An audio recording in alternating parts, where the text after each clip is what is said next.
He is old enough now that he no longer worries about who is listening or what they will think of him for saying it out loud. For most of his life he kept quiet. He watched people hang mirrors in their hallways and their bathrooms and their bedrooms, watched them glance and adjust and move on, and he said nothing. Because that is what you do when the thing you know sounds insane to everyone around you. You wait. And he waited a long time. But something changed in him recently. Maybe it was age. Maybe it was watching another generation grow up, believing that the sheet of glass on their wall exists only to show them their own face. Whatever it was, he decided he was done being quiet. And the first thing he wants you to understand, before anything else, is this. The mirror was never made to just show you your reflection. That was the last thing it was for, not the first. Now, before you roll your eyes and click away, sit with that for a second. Because if he is wrong, then he is just an old man with a strange idea, and you have lost nothing. I have to pause here for a second. Because what I just described, that is one case from a much larger pattern. There are 35 documented cases in a document I put together.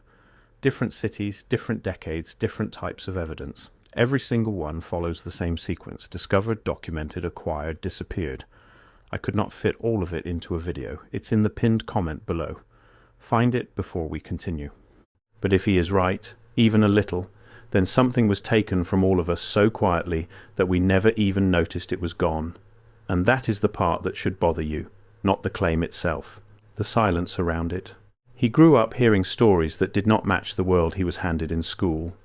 The old people in his life spoke about reflection the way other people speak about fire or water or breath, as something with weight, something that could be used carefully or carelessly, and that most people had simply forgotten how to use at all. To them, a mirror was not furniture, it was a tool, and a tool that powerful, they said, does not get forgotten by accident. He remembers his grandmother covering the small mirror in her room whenever a storm came in hard off the hills, not for any reason she would ever explain. She would just rise, slow and certain, take a folded cloth from the drawer she kept it in, and lay it over the glass until the thunder had passed and moved on. When he asked her why, she would only say that a storm was a great deal of moving power, and there was no sense leaving a door open in the middle of it. He was a boy. He thought she was strange, and a little frightening, the way grandmothers can be. It took him 40 years to understand that she was not being superstitious at all. She was following an instruction older than she was, passed down so many times that the reason behind it had worn smooth and disappeared, and only the action was left. A door. She called the mirror a door, and she was not the only one in his life who used that exact word for it. That was the first crack in the world he had been handed. The adults who raised him, people who worked with their hands and never wasted words on nonsense, treated a simple sheet of reflective glass as something you did not leave carelessly uncovered. And no teacher, no book, no program he ever encountered in all his years offered him a single reason why. The rule survived, the reason did not. And when a rule outlives its own explanation by generations, that is usually a sign the rule was guarding something real. There was a moment, years ago, when he nearly said all of this out loud to a room full of younger people, and then stopped himself at the last second. He watched them, heads bowed, each one of them lit from below by the small bright rectangle in their hands, each face gently emptied of itself by the glow. He opened his mouth, and then he closed it again, because he could already see exactly how it would land. An old man, raving about mirrors. He would become a story they told later, kindly enough, the way you talk about a relative who has started to slip. So he said nothing, again, as he had said nothing his whole life. He is telling you now only because he has finally run out of later. There is no advantage left in waiting, and there is at least the small chance that saying it plainly, one time, to whoever happens to be listening, might matter more than all those long years of careful silence ever did. So let us start where he starts, with a simple question that sounds almost too simple to matter. Why does a mirror work?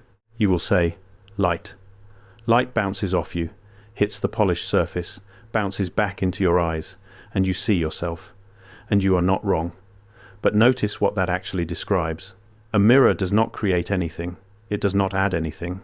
It takes what is already there, catches it, and sends it back, with almost nothing lost.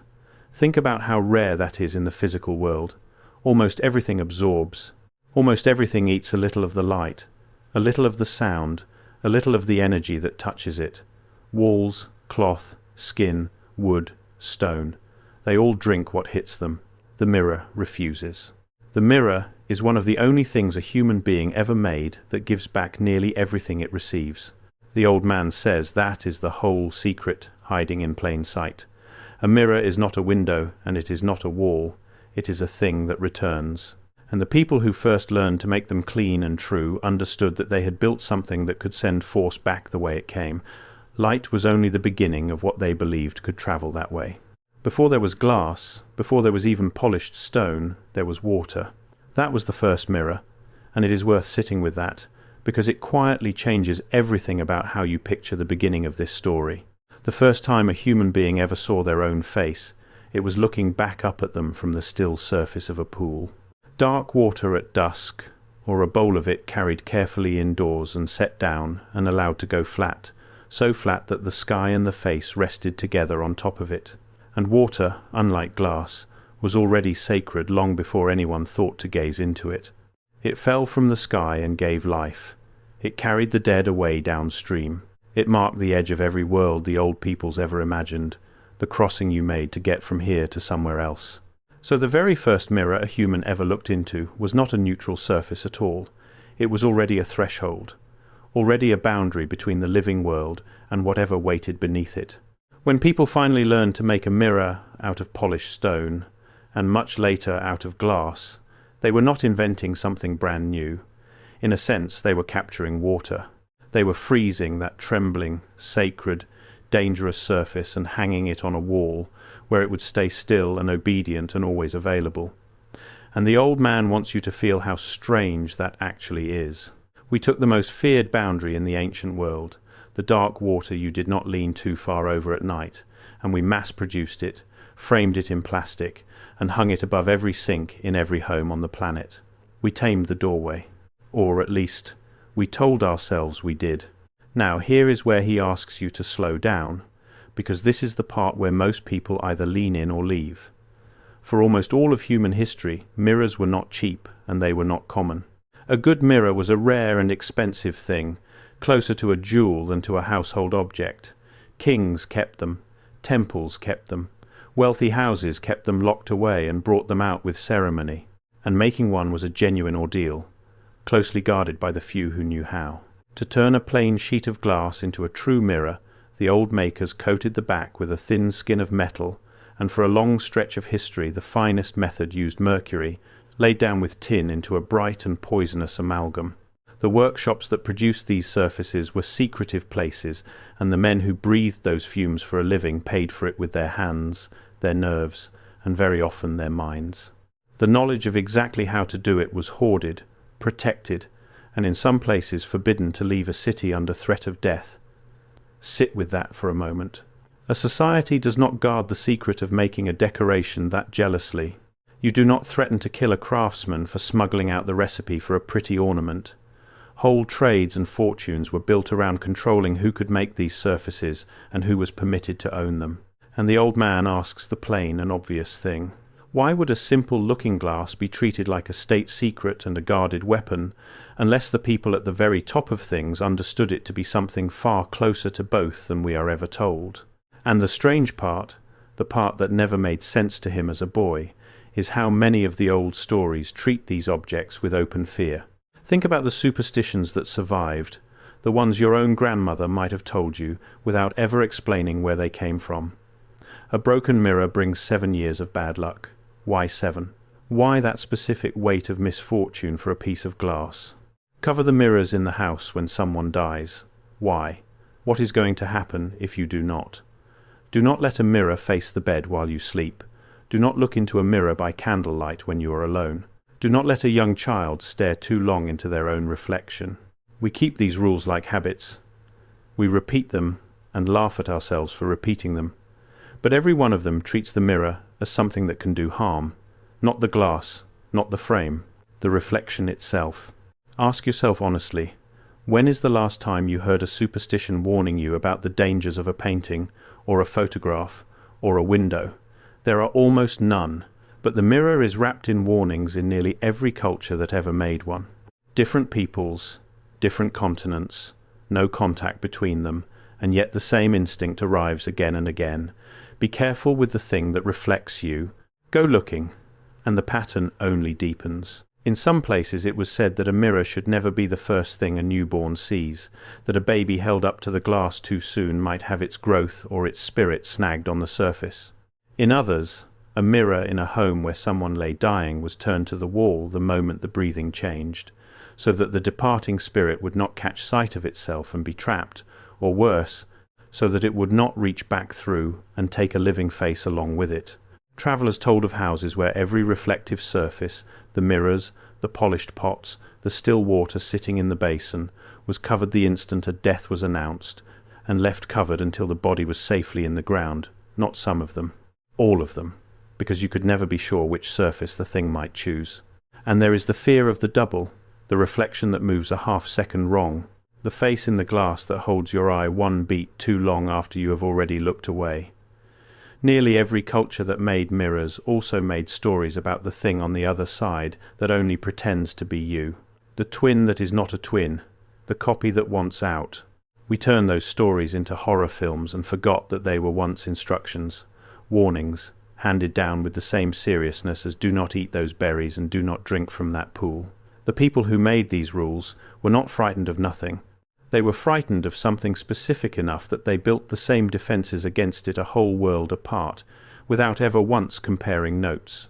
Even now, watch a very small child meet a mirror for the very first time.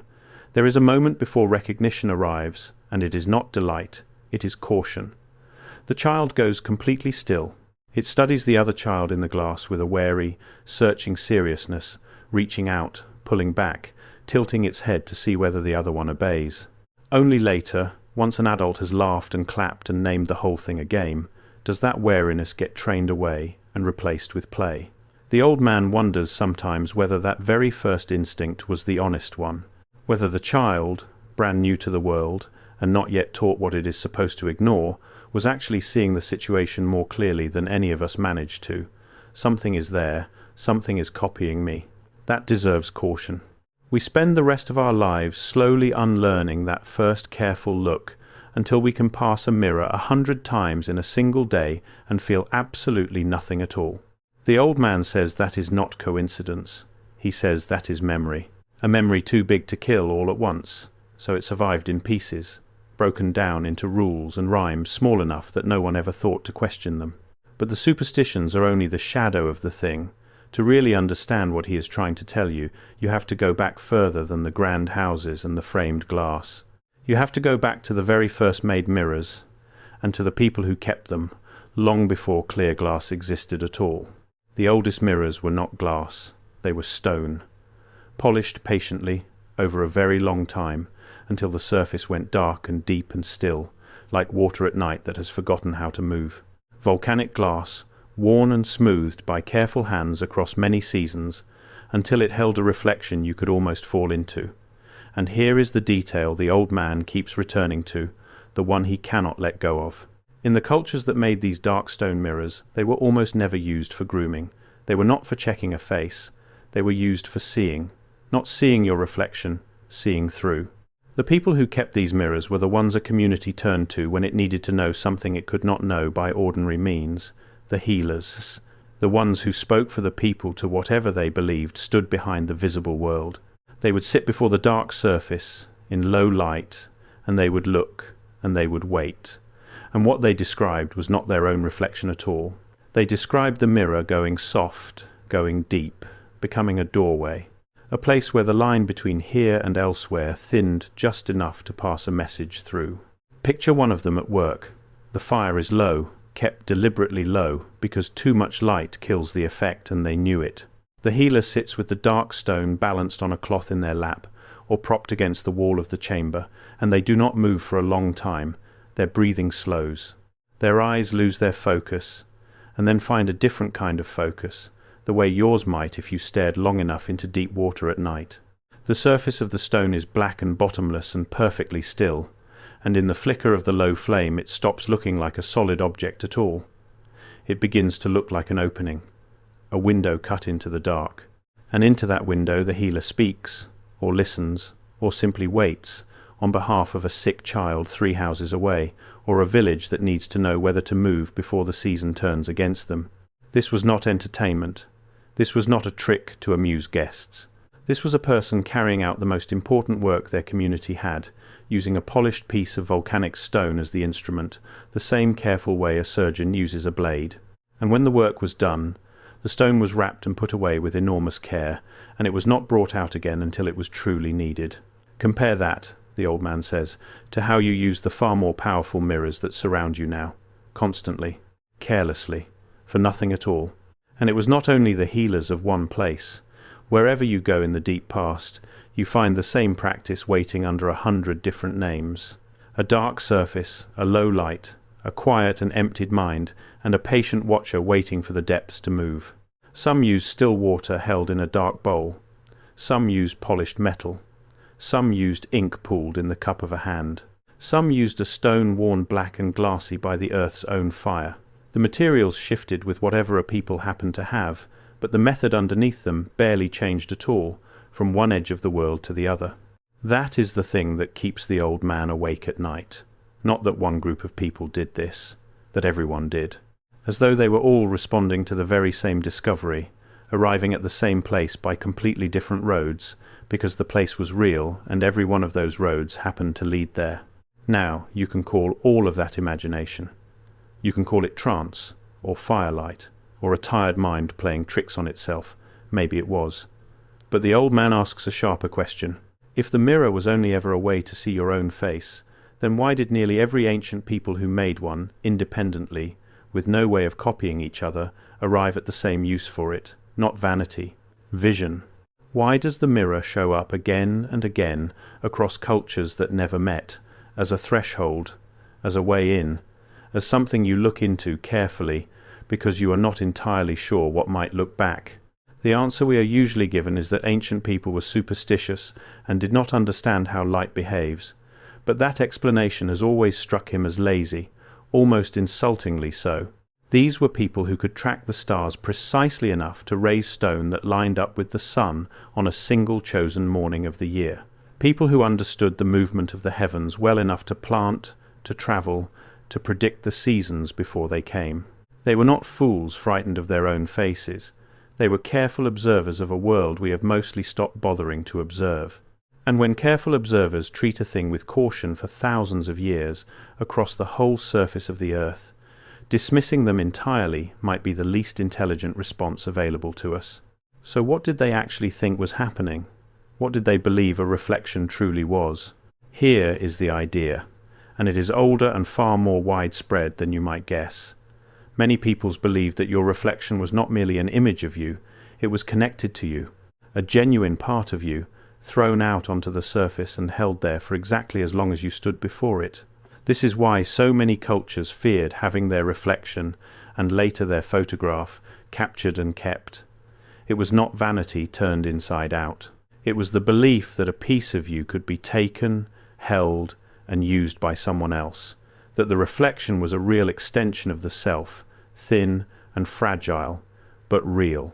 And if you believed that, even a little, then a mirror stops being a harmless object on the wall. A mirror becomes a place where a part of you goes and comes back, every single time. You glance into the glass, and something of you steps out, meets you, and returns. Most of the time it returns cleanly, and you never feel a thing. But the old stories worry about the times it might not, about mirrors that hold on a little too long, about reflections that do not quite match the person standing in front of them, about the moment of death, when the thing that leaves the body might get caught in the glass on its way out, which is exactly why you cover the mirrors when someone dies. Not for grief, for safety, to make sure nothing lingers where it does not belong. He knows how this sounds. He has known his whole life how it sounds. But he wants you to notice one thing. These are not the fever dreams of a single isolated village. This is a pattern stretched across the entire human species. The same fear, the same care, the same rules, appearing in places that had no possible way of copying one another. When you find the same idea growing independently in 100 different soils, You are almost always looking at something that responded to a real experience, not a story somebody invented one night to frighten children, a thing people kept running into over and over until they built rules to handle it.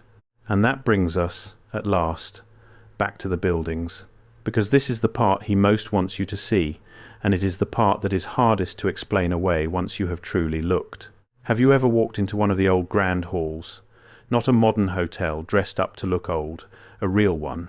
The kind with ceilings that vanish upward into gold and worked plaster, with arched windows taller than 3 men standing on each other's shoulders, with rooms built at a scale that makes no earthly sense for people who supposedly lit their evenings with candles and oil lamps.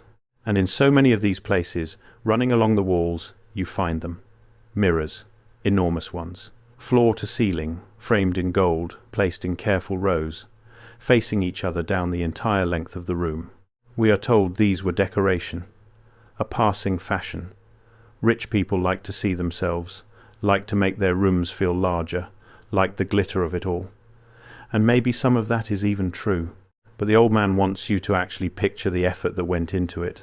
In an age when a single, flawless mirror was worth a small fortune, when the glass had to be poured and cooled and ground and polished by hand over weeks, when one hidden flaw could ruin an entire sheet, someone decided to line whole rooms with them. Not one, not two, dozens, facing each other, multiplying every single point of light in the room into infinity. Why would you ever do that? If a mirror is only a way to check your appearance, 1 is enough, 2 is generous.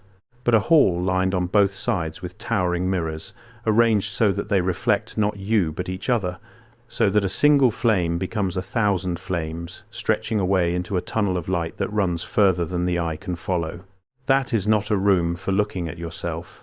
That is a room built to do something with light, to gather it, to bounce it, to hold it and multiply it and send it somewhere.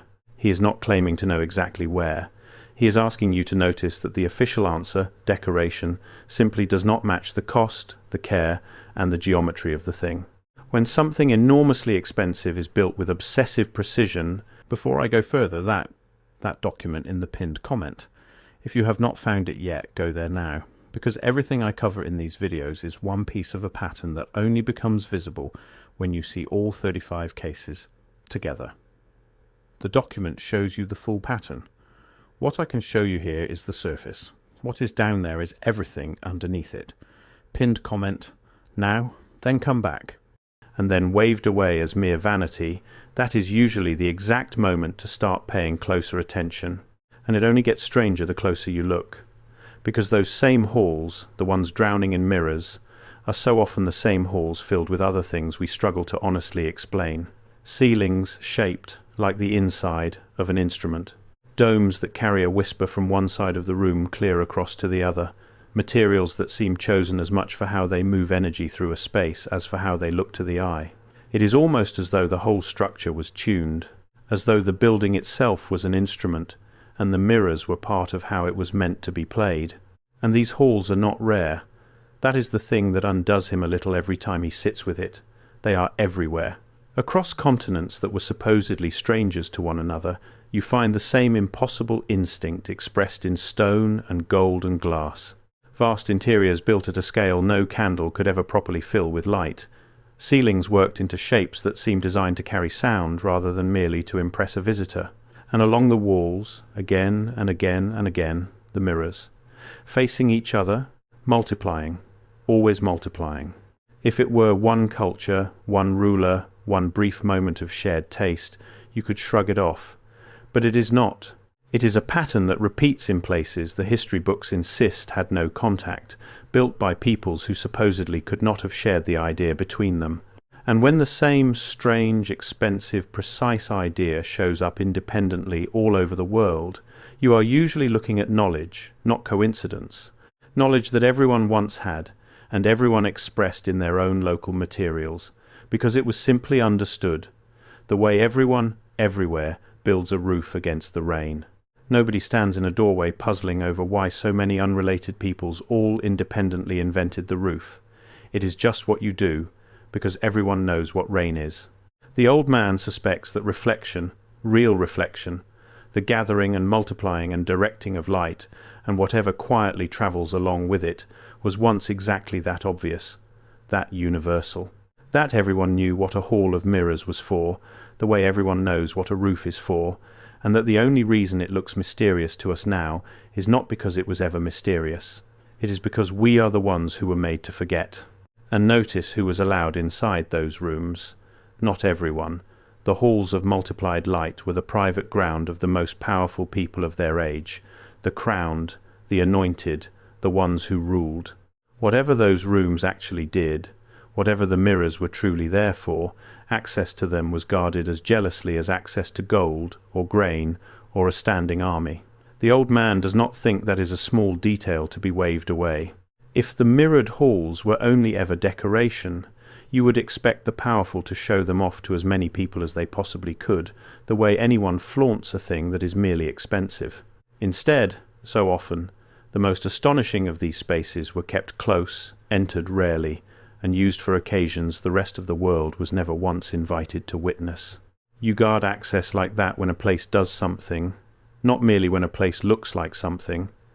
He is not certain what they did in there, but he is quite certain they did not build rooms that expensive and then guard them that carefully in order to stand around admiring the wallpaper. Now here is where his story collides with a much larger question, one that has been quietly spreading for years among people who look hard at old architecture and feel, in their gut, that something does not add up. Look at the sheer scale of what was supposedly raised by hand, by small populations, with simple tools, in impossibly short spans of time. Look at the repetition of the same impossible ornamentation across lands that were said to share nothing. Look at how many of these structures we cannot honestly say who built, or when, or how, and notice how often the answer we are handed is really just a shrug dressed up in confident language. He does not claim to hold the full picture. No honest person does, and he distrusts anyone who says otherwise.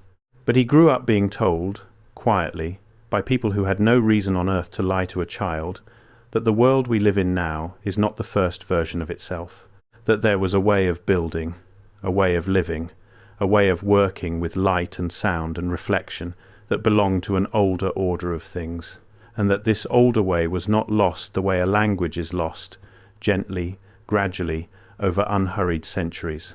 It was interrupted. Something happened. The knowledge went dark, and the people who came after were handed a smaller world and quietly told it was the only world there had ever been. The mirrors, he says, are one piece of the proof that survived, precisely because it was too beautiful and too solid to destroy. You cannot burn a mirror the way you can burn a book. You cannot easily erase a hall of glass. So instead you change the story around it. You tell everyone it was decoration. You let it become a pretty backdrop for weddings and tourist photographs. And the truth of it sits there in plain sight, reflecting the faces of people who no longer even remember to ask what it was really for. But if such knowledge truly existed, and if it truly worked, then the obvious question is the one that has haunted the old man his entire life. Where did it go? Knowledge that useful does not simply evaporate on its own. People do not wake up one ordinary morning and forget how to gather light. So what actually happened to it? His answer is uncomfortable, and he knows it better than anyone. He believes the knowledge did not fade. He believes it was taken, quietly, deliberately, across generations, and replaced with a smaller, safer story about vanity and decoration and superstition. He believes that at some point it became far more useful to a small number of people if everyone else believed a mirror was just a mirror. Because a population that understands what reflection can do is a population that is very hard to manage. And a population that has been taught a mirror is only for checking their hair. What is a population that will hang the single most powerful tool their ancestors ever built on the bathroom wall, and use it to stare at their own tired eyes in the morning, and never suspect a thing? Follow that thread, and it leads somewhere uncomfortable. Every economy, the old man says, is built on what people believe they need, and what they believe they cannot do for themselves. Teach a people that they are small, that their ancestors were simple, that the world only became capable and bright and powerful in the most recent little stretch of time, and you have manufactured the perfect customer. Someone who will buy back, piece by piece, at a steady markup, the abilities they were told they never had in the first place. Watch how it works with the mirror alone. Strip it of every meaning it once carried. Make it common, make it cheap, make it just a thing for checking your appearance. And then, slowly, patiently, sell the appearance back to them. Sell them the creams to fix the face in the glass, the clothes to drape on the reflection, the endless small corrections to an image that used to be understood as a living extension of the self, and is now understood only as a problem to be managed and improved. A people who revered reflection could never have been sold to like that. You cannot run that trade on someone who covers the mirror during a storm because they respect what it is.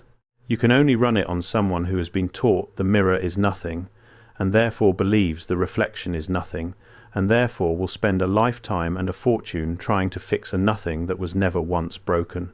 The forgetting was not neutral. Forgetting never is. Somebody always inherits the empty space where the knowledge used to be, and quietly builds a business inside it. So, ask, every time a genuinely useful thing disappears from an entire civilization, ask the oldest and most reliable question there is. Who gained by the loss? Follow that single question honestly, refusing to look away, and you will rarely end up where you were told you would end up. He wants to be careful here, though, because this is exactly the place where a person can lose themselves in shadows and start seeing a hidden hand behind every closed door. That is not what he is doing. He is not telling you that a single villain in a single room decided one afternoon to steal the sun from everyone. It is slower and stranger and sadder than that. Knowledge falls out of a culture the way warmth leaves a house in winter. Not all at once. A door left open here, a window that no longer quite shuts there. One generation that stops teaching the thing because it has started to seem useless. The next generation that never learns it was ever there to be taught. And somewhere in the middle of that long, quiet cooling, someone notices the draft and learns to sell blankets. No grand conspiracy is even required, only appetite and patience and time. But the result arrives the same either way. A people who once knew exactly what they were standing in front of it now, and seeing nothing. And once you begin to notice it in the mirror, the old man warns, you start to see the very same shape everywhere else, the same quiet trade, run on 100 other things. Abilities our grandparents simply had, sold back to us now in careful pieces, wrapped in convenience, priced by the month. The knowing of plants, the reading of weather, the keeping and curing of food, the telling of the long stories that once held a whole people's memory safe, one by one, lifted out of ordinary hands and set down behind a counter. He is not asking you to reject every comfort of the modern world. He uses plenty of them himself, and he is grateful for most. He is asking you only to notice the pattern, and to hold on to the quiet suspicion that a life can be made smaller so gently, so pleasantly, and so profitably, that the people living it will end up thanking you for the shears. Because look at what we do now. We have taken the mirror, the sacred and feared object of nearly every ancient people who ever lived, and we have multiplied it beyond anything those old builders could have dreamed. It is in your pocket. It is on your desk. It is the black glass you stare into for hours upon hours every single day of your life. We flipped the camera around and turned the whole world into a hall of mirrors, and then we filled that hall with our own endless reflections and called it connection. The old man finds this part almost unbearable to talk about, because if his ancestors were even partly right, if the reflection really is a thin, living extension of the self, then we are all living inside an experiment that no one ever agreed to. We are throwing pieces of ourselves onto glass surfaces thousands of times a day and letting those reflections be caught and kept and studied and sorted and sold by people we will never meet and never see. The old healers sat before a single dark mirror once in a great while, with fasting and dread and preparation, because they believed even one crossing was not a thing to be taken lightly. We carry 100 open doors in our hands and never once think about what might be walking quietly through them. Look at the shape of the thing we have built. We did not just make more mirrors. We made mirrors that watch us back. The black glass in your hand is a mirror when it sleeps, a perfect dark reflective surface, and the instant it wakes it turns your own face into a signal and sends it away somewhere. We spend hours a day now feeding our reflections into these surfaces on purpose. We arrange the face, we practice the expression, We capture the image and throw it out to strangers and then wait, refreshing, for the reflection to be judged and returned to us with a small number attached to it. The old healers approached a single dark mirror, perhaps a handful of times in an entire life, with enormous ceremony, because they believed even one crossing was serious. We make the crossing 1,000 times before lunch. And the strangest part, the part that would have stopped those old people completely cold, is that we do it in order to feel connected. We have surrounded ourselves with the exact object every one of our ancestors treated as a doorway to be kept firmly shut, and we have propped every door wide open, and we sit in the endless draught of it all day long, quietly wondering why we feel so thin, so scattered, so unlike ourselves. There is a particular loneliness the old man sees in all of this, and he does not think for a second that it is an accident. When you spend your days performing a reflection for an audience you cannot see, a strange split slowly opens up inside you. There is the self that actually lives the moment, and there is a second self that stands slightly outside the moment, already arranging how the whole thing will look once it has been captured and thrown onto the glass. Over enough time, the second self grows louder than the first. You stop simply eating the meal and start quietly watching yourself eat it. You stop simply being with the people in the room and start managing the version of yourself that those people and the unseen ones behind the glass will remember afterward. The ancestors had one word for the danger of this, and it happened to be the very same word his grandmother used for the mirror: a door. Leave it standing open too long, they warned, and after a while you will no longer be entirely sure which side of it you are actually living on. He is not saying your phone is haunted. He is saying something quieter and far stranger than that. He is saying that the instinct behind all those old warnings, the deep sense that reflection matters, that it is not free, that something real happens when your image is captured and held, might have been describing something genuinely true about human beings that we chose to forget at the precise moment it became profitable to forget it. The warnings did not vanish because someone proved them wrong. They vanished because we stopped being allowed to take them seriously. And this, he says, is the real reason he finally decided to speak. Not to convince you that mirrors are magic. He is too old and too tired to care whether you believe that part. He decided to speak because he watched an entire species walk willingly, joyfully, into the largest hall of mirrors ever constructed, and lose all track of where they ended and their reflection began. He watched people begin to live for the image instead of the life, to perform the reflection instead of inhabiting the self, and he recognized it instantly, because the old stories warned about exactly this, the reflection that grows a little too strong. The image that starts to lead the person around by the hand instead of following quietly behind them. The moment you look into the glass and are no longer entirely certain which one of you is the real one. That is what the mirrors were always warning about. Not ghosts, not bad luck. This. A world where the reflection wins. He has watched this happen to people slowly, over years, and he has watched it happen to himself, which is harder to admit. There were long seasons of his own life when he stood in front of the glass and fed it nothing but exhaustion and disappointment, and sure enough, that is the man who grew into the frame, tired, closed, braced against the day before it even started. And there were other seasons, harder one, when he made himself stand there and offer the reflection something else, not a lie. He was too honest a man for lies, even to a mirror, but a possibility, a version of himself that had not fully arrived yet, but that might, if he kept showing it patiently to the glass until his own face began to believe it. This is not the cheap kind of talk that tells you to smile and the world smiles back. It is older and heavier than that. The people who feared mirrors feared them precisely because they understood this exact power running in the other direction. They knew that a person who stared into a reflection of their own ruin long enough would slowly become that ruin, that the glass would take a passing mood and, through nothing more than patient repetition, set it like plaster into a permanent face. So they were careful about what they allowed themselves to reflect. They rationed it. They treated their own image as something that could be shaped, for better or for worse, and they flatly refused to leave that shaping to accident. We inherited all their surfaces and lost every scrap of their caution. We stare all day, at every passing mood, feeding the glass whatever happens to be moving through us in the moment, and then we wonder why we keep hardening into people we never once chose to be. But it was not always like this, and that is the part he holds on to in the dark. because to fear the reflection is also to respect its power, and respect is itself a kind of protection. The old people did not avoid mirrors. They used them carefully, deliberately, with purpose, and then they put them away. They understood that a tool which returns everything you give it is not something you leave running all day and all night. You do not stand inside an amplifier and shout forever and expect to walk out of it whole. You step in when you have something specific to do, you do the thing, and you step back out. The tragedy is not that we have mirrors. The tragedy is that we forgot they were ever anything worth stepping back from. So try something, once, and see how it sits with you.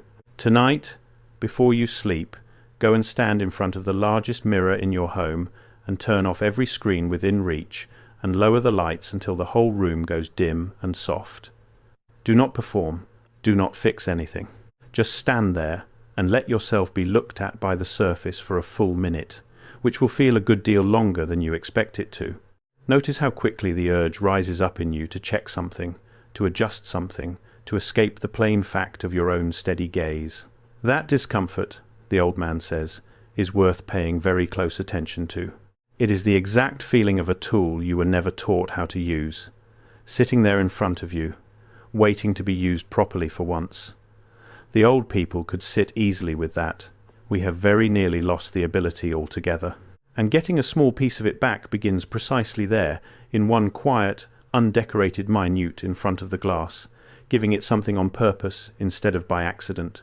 So he wants to leave you not with fear, but with a way of seeing. The next time you pass a mirror, he says, do not just glance and adjust and move on. Stop for a moment. Really look. Not at your flaws, not at your hair, not at the one thing you want to fix. Look at the plain fact that you are standing in front of a surface that gives back nearly everything it receives, one of the only such surfaces a human being ever managed to make in the whole long history of our hands. Look at your reflection and remember that people once believed a piece of you was standing out there on the glass, meeting you halfway across the space. And then ask yourself, honestly, what you have been sending out into it. What image you have been practicing, day after day, without noticing. What version of yourself you have quietly been teaching the whole world to expect, one careless reflection at a time. Because that, he says, is the part that was never superstition. Whatever else turns out to be true or untrue about mirrors, about the halls, about the older world and the knowledge that went dark and the hands that benefited from the dark, this much you can test entirely for yourself. Tonight, with no one's permission, the image you keep returning to becomes the image you become. Stare long enough at a reflection of your worst self, and it slowly hardens into a face you have to wear. Stare long enough at a reflection of who you are honestly trying to be, and something quiet in you begins to rise to meet it. The mirror does not judge which one you feed it. It only returns what you bring. Everything you give it, it gives back. That was always the rule. That is the one piece of the old knowledge that no one ever managed to take from us, because it is woven too deeply into what we actually are. The grand halls may crumble. The stories may keep fading a little with every generation that repeats them without understanding. The dark stone mirrors of the old healers sit in glass cases now, behind velvet ropes, labelled as ceremonial objects, with a purpose we no longer claim to understand, and maybe we never will fully understand them again. Maybe the old man is simply wrong about the buildings, wrong about the light and the energy, wrong about the interruption and the forgetting, and the quiet hands that profited from it all. He would be the very first to tell you that certainty is usually the first sign that someone is trying to sell you something. But he is not wrong about the last part, and neither are you, if you are being honest with yourself. You have felt it. You have caught your own eye in a mirror on a bad day and watched your whole face fall to match your mood without meaning to. You have straightened up, fixed your expression on purpose, and felt something inside you straighten and lift along with it. You already know, somewhere under all the education that told you otherwise, that the mirror is not neutral. You already know it does something. You were simply never given the words for it, or the long history behind it, or the caution the old people once carried through their whole lives like a family heirloom too precious to set down. He carried it long enough. He is old, and his arms are tired, and now he is handing it to you. Do with it whatever you want. Laugh at it and forget it by morning, or let it quietly change the way you walk past every reflective surface for the rest of your natural life. That choice is yours, and it always was. That is the whole point of the thing. The reflection only ever returns what you decide to stand in front of it and be. The old man says he is tired now. He has finally said the thing he waited an entire lifetime to say. He does not expect the world to change because of it. He does not expect the halls to be reopened, or the knowledge to come flooding back, or the truth, whatever it truly is, to finally be spoken plainly and without fear in the places that decide such things for the rest of us. He is realistic about all of that. Empires of forgetting are not undone by a single old voice speaking quietly into the dark, but he wanted the idea back out in the open air, where someone might reach down and pick it up. He wanted at least a few people to walk away from him unable to look at a mirror in quite the same way ever again. Because an idea that survives in even one curious mind is an idea that is not truly dead. It is only waiting, sleeping in the glass, the way the old people always said the important things do. Held on a bright surface, patient, ready to be seen again the very moment someone finally remembers to look for more than their own face. So the question he leaves you with is the same one he started with, only now it has teeth in it. What was the mirror really made for? And more than that, harder than that, what have you been doing with yours, every single day, for your whole life, without ever once stopping to ask? Look again. This time, look properly. There is more standing in front of that glass than you were ever told there was. And that, the old man says, is exactly how they wanted it. A whole world of people, surrounded on every side by the most returning surfaces ever made by human hands, using them for nothing but the smallest possible thing, checking a face, fixing a collar, never once suspecting that the object right in front of them was the quiet survivor of a knowledge somebody worked very hard, over a very long time, to make certain they would never inherit. He does not know if you will believe him. He made his peace with that possibility a long time ago, out on the far side of caring. But he knows this much for certain. From this moment forward, some small part of you will hesitate the next time you catch your own reflection moving in the corner of your eye, a flicker of a question where before there was only habit. And that flicker, he says, is more than enough. That is the door opening again, just a crack. That is the old knowledge waking up in one more person after a long sleep. From that single crack, given a little time, given honest curiosity, given even a small handful of people willing to look hard at the world they were handed and ask plainly who benefits from the smallness of it, anything at all can grow back. Even the things we were promised were gone forever. The mirror was never made to just show you your reflection. Remember that. And the next time you stand before one, remember too that you are standing exactly where the old healers stood, where the builders of the great halls stood, where every single generation before you stood, giving a piece of themselves to the glass and taking it quietly back again. The only real difference is that they knew what they were doing when they did it. He is asking you, at the end of his long life, to know it too. That is all. That is everything. Now go and look.